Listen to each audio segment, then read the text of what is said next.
It is. If you had a bunch of chemicals and you built a tower, could you make it rain? No. Well, that's the subject of tonight's Weird Weather.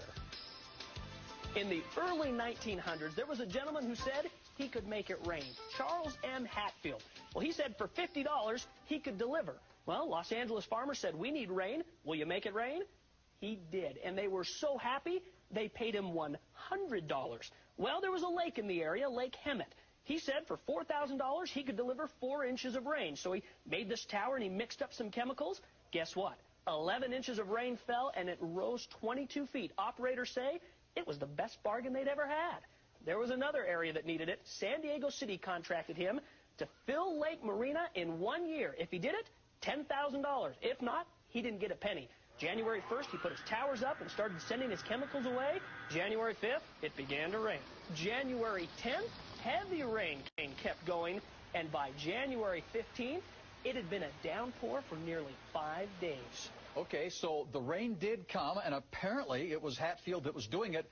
But look what happened after that. On the 19th, Marina Reservoir filled.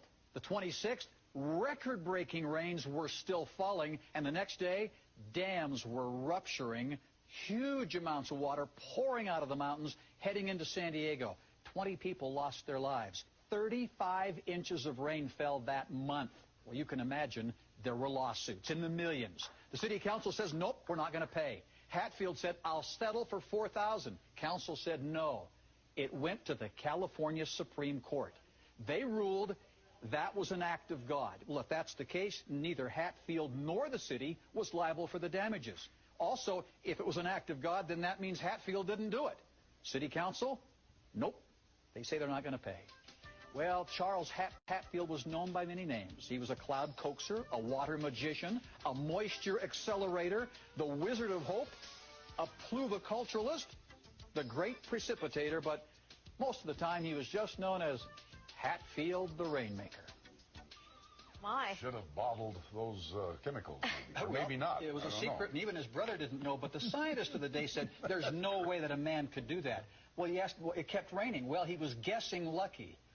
Well, he guessed really, really lucky. Yeah, he really did. But didn't get his money. Well, no, he didn't get his money. We'll have to find out what happened to him someday.